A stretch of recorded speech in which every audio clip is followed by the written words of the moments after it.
नमस्कार दोस्तों, welcome back to your own channel Wealth Saga. दोस्तों लास्ट वीक बहुत ही बिग टिकट रिजल्ट्स आए, big ticket stocks, big ticket companies के रिजल्ट्स आए और results were far better than market expected.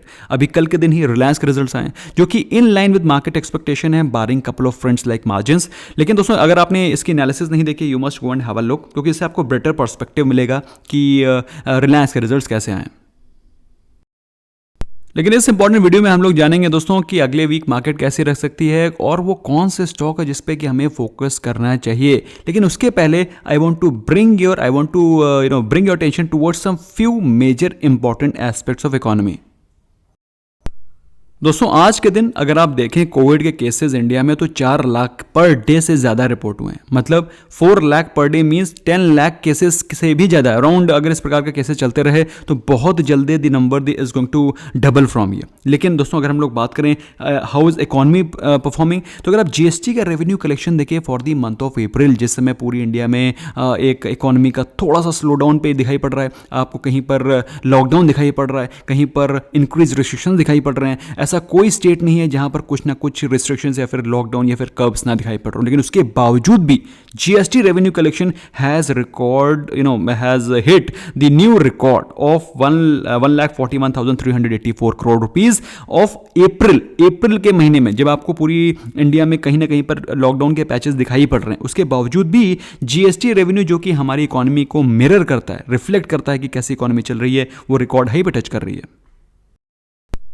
इससे क्या मतलब निकालना चाहिए? इससे मतलब ये निकालना चाहिए कि although the Covid is creating an impact on our Indian economy, हमारी मार्केट्स में इंपैक्ट डाल रही है, लेकिन उसके बावजूद भी we are fighting it very aggressively. और इस कदर इस लॉकडाउन के बावजूद भी हम लोग एक बेहतर बिजनेस अपॉर्चुनिटीज प्रोवाइड कर पा रहे हैं। और बाई चांस अगर ये कोविड खत्म होता है, in case if we are able to fight this COVID by mid May और maybe by end of May, हमारी मार्केट्स को एक बहुत ही जबरदस्त पुश मिलने वाला है। उसका सेकंड रीजन अगर हम लोग देखें दोस्तों, अभी presently US dollar was trading at around 75.3 plus, लेकिन अभी पिछले एक हफ्ते के दौरान रुपी में फिर से स्ट्रेंथ आई है। Rupee has again recovered from 75.3 to 74.06। अभी पीछे क्या हो रहा था कि रुपी में फॉल आ रही थी फ्रॉम 72, इट फेल टू 75। तो 72 टू 75 गिरने में क्या हुआ भाई, रुपी वीक हो गया। रुपी वीक होने के चलते जब डॉलर स्ट्रांग होता है तो एफआईआईज अपने पैसे को निकाल लेते हैं। लेकिन अभी क्या हो रहा है, अभी धीरे धीरे से फिर से आपको रुपी में स्ट्रेंथ दिखाई पड़ रही है। लेकिन this is all subject to the Covid cases and Covid situation in India. अगर कोविड की सिचुएशन इंडिया में इंप्रूव होती है नेक्स्ट 15 to 20 days,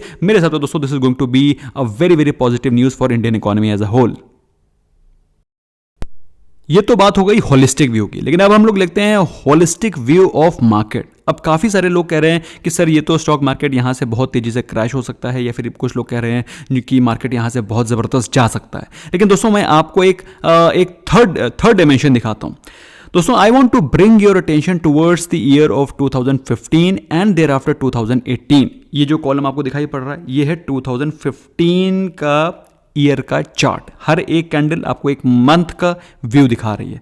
2015 में जब कोई भी कोरोना नहीं था, कोई भी कोविड नहीं था, उसके बावजूद ही पूरे साल स्टॉक मार्केट में एक कंसोलिडेशन रहा, एक वीकनेस रही। और आप देख सकते हैं ये पूरा का पूरा पैच एक साल का है, उसको छोड़ देते हैं। 2018 में आते हैं, ये है 2018 पूरा साल जब कोई भी कोविड नहीं था, कोई भी मेजर पैंडेमिक नहीं था, उसके बावजूद भी मार्केट ने स्टार्टिंग करी 11,500 के आसपास और पूरे साल उसी प्राइस रेंज पे कंसोलिडेट होती रही और क्लोजिंग हुई same price range that is 11,500 के आसपास। मेरी बात आपको समझ में आ रही है कि नहीं आ रही है? सेम प्राइस रेंज पे market can stay for complete 1 year. What are you understanding what I am saying? अगर आपको नहीं समझ में आ रहा है, वीकली चार्ट देखते हैं, तब आपको समझ में आएगा। दोस्तों ये है weekly chart. For ease of understanding मैं इसको थोड़ा सा एनलार्ज करूंगा ताकि you can get what I am saying. अगर आप ये चार्ट देख पा रहे हैं अच्छे से, तो अगर आप इसको ऑब्जर्व करें, पिछले कितने हफ्तों से market is consolidating in this range of just 1000 point, मतलब 14,000 से 15,000 के बीच में। मैं काउंट कर रहा हूं आपके लिए, 1 2 3 4 5 6 7 8 9 10 11 12, इसको छोड़ दें तो बल्कि इसको भी जोड़ लो, 13 14 15 16 17, बल्कि आप ये कहें कि 2021 की जब से शुरुआत हुई है, ये 2021 जब से शुरुआत हुई है, market is consolidating in this range of 14,000 to 15,000, है कि नहीं?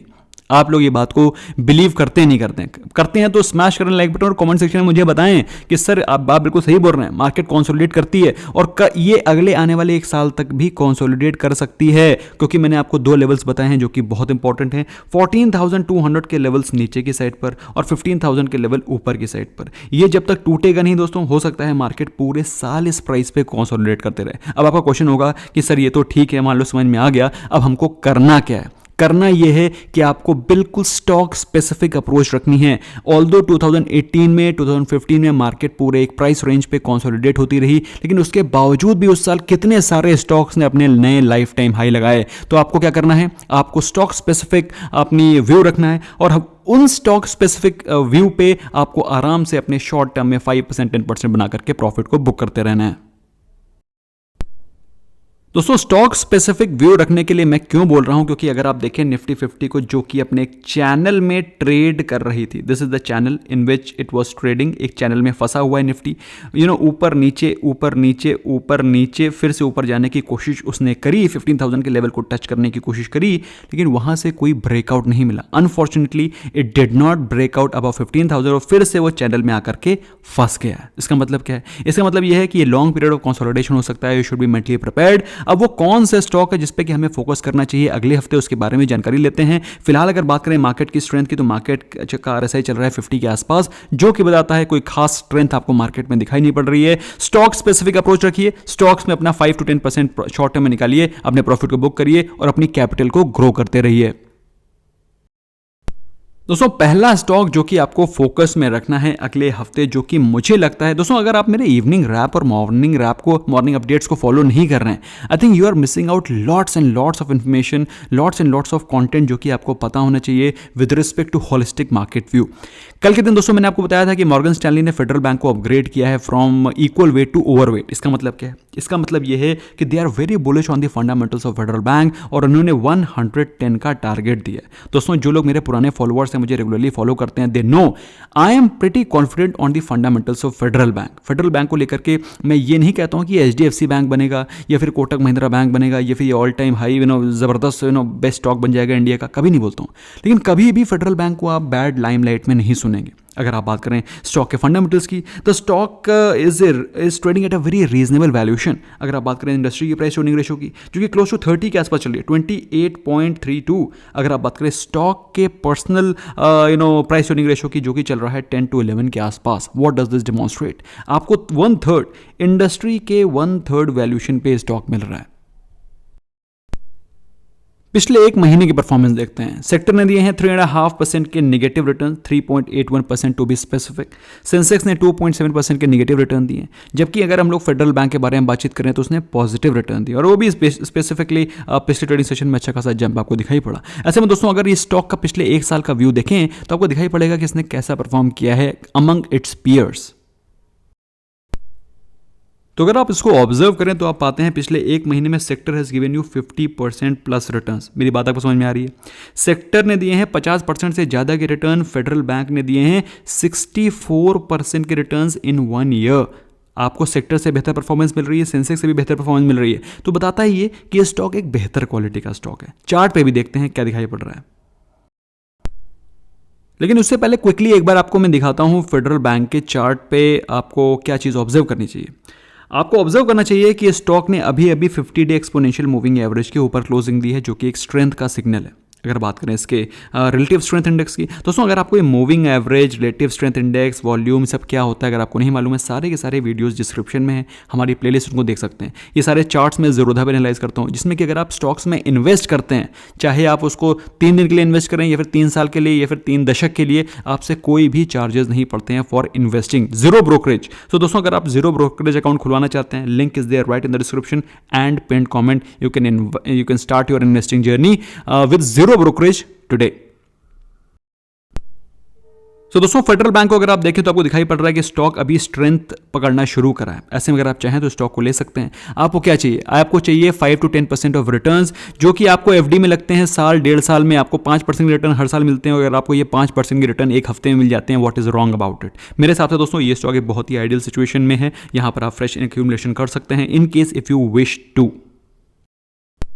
दोस्तों इन्वेस्टमेंट करने से पहले अपने फाइनेंशियल एडवाइजर की एडवाइस डेफिनेटली लिया करें, because that is very important. अगर हम लोग बात करें सेकंड स्टॉक की, जो कि है अपोलो टायर्स। अपोलो टायर्स दोस्तों मुझे कई कारणों से बेहतर लग रहा है। अगर आप देखें इसके वैल्यूएशन को, तो जो कि इंडस्ट्री का प्राइस अर्निंग रेशियो है 25, आपको उससे सस्ते वैल्यूएशन में मिल रहा है। नंबर 2, इसकी डिविडेंड यील्ड के बारे में बात करें, बिल्कुल मेरे फिल्टर में परफेक्ट बैठती है, 1% से ऊपर है। मतलब अगर आप एज अ शेयर होल्डर, आपको मालूम होना चाहिए दोस्तों, आपके पास सिर्फ एक ही कैश फ्लो है जिसे बोलते हैं डिविडेंड। अगर आपको डिविडेंड नहीं मिलता है तो आपके पास किसी भी स्टॉक को होल्ड करने का कोई रिवॉर्ड नहीं है। और दोस्तों ये स्टॉक इस समय आपको सही वैल्यूएशन पे मिल रहा है। अगर आप बात करें सेक्टर के परफॉर्मेंस की, तो सेक्टर फ्लैट रहा है। सेक्टर इस समय आपको 3% की गिरावट पे मिल रहा है। सेंसेक्स भी 2.5% के आसपास गिर चुका है। तो ये स्टॉक सेंसेक्स के साथ, बेसिकली ब्रॉडर इंडेक्सेस के साथ ही गिर रहा है। लेकिन थोड़ी अगर अवधि बढ़ाएं, if you increase your time horizon, then you find कि पिछले एक साल में इसने मल्टी बैगर रिटर्न दिए हैं। 1 लाख को बनाया है 2,25,000 रुपए। तो एक साल का मल्टी बैगर स्टॉक है। सेक्टर से डबल रिटर्न दिए हैं, सेंसेक्स से ट्रिपल रिटर्न दिए हैं। सो दोस्तों मेरे हिसाब से ये स्टॉक बेहतर है, जिसको कि इस पुल बैक में आप चाहें तो एक्यूमुलेट कर सकते हैं for long term, in case if you want. क्योंकि अगर इलेक्ट्रिकल व्हीकल आएगा या फिर डीजल व्हीकल रहेंगे, कोई भी व्हीकल रहे, अपोलो टायर मतलब टायर तो लगना ही लगना है। दोस्तों थर्ड स्टॉक है बीपीसीएल। अब बीपीसीएल को चूज करने के मेरे कई सारे रीजन हैं, और सबसे इंपॉर्टेंट रीजन है उसका चार्ट। फिलहाल बीपीसीएल को अगर देखें तो उसके dividend yield is close to 4%, जो कि एक बहुत ही शानदार डिविडेंड यील्ड है। पीएसयू के डाइवेस्टमेंट के एक दमदार कैंडिडेट है। और रिसेंटली ही अभी मार्केट में न्यूज़ चल रही है कि जो ब्रेंट क्रूड का रेट है वो $80 तक जा सकता है, जो कि एक बम्पर न्यूज़ है for all the OMC companies. अगर हम लोग बात करें इंडस्ट्री के प्राइस अर्निंग रेशियो की, 41, ये आपको कहाँ मिल रहा है? आधे से भी कम वैल्यूएशन पे मिल रहा है। तो बहुत ही अच्छा स्टॉक, अच्छी डिविडेंड यील्ड, डाइवेस्टमेंट का एक मेन दावेदार, और आपको अच्छे वैल्यूएशन पे भी मिल रहा है। और जैसा कि आप जानते हैं, पिछले 1 महीने से मार्केट में कोई ज़्यादा खास मूवमेंट हुआ नहीं है, बल्कि आप कहें तो ईयर टिल डेट अभी अच्छा खासा मूवमेंट नहीं हुआ है। सेक्टर फ्लैट रहा है, तो बीपीसीएल करीब 2% के साथ करेक्शन पे मिल रहा है। वहीं पर सेंसेक्स भी 2.5% के आसपास करेक्शन पे अवेलेबल है। तो अगर आप चाहें तो स्टॉक में फ्रेश पोजीशन बना सकते हैं, क्योंकि अभी धीरे धीरे स्टॉक में स्ट्रेंथ आना शुरू हो गई है। और दोस्तों ये जो ऑयल मार्केटिंग कंपनीज के स्टॉक्स होते हैं, they are perfect for short term और स्विंग ट्रेड। इसमें आपको बहुत अच्छी अपॉर्चुनिटीज मिलती हैं। Buy low sell high, buy low sell high, buy low sell high, buy low sell high. बस ध्यान क्या रखना है, बाय लो सेल हाई करना है। रिटेल इन्वेस्टर की तरीके बाय हाई और सेल लो नहीं करना है। अब आप मुझे कमेंट सेक्शन में बताइए, क्या ये हाई है? क्या ये हाई है? अगर आप यहां पोजीशन बनाते हैं तो क्या ये हाई है?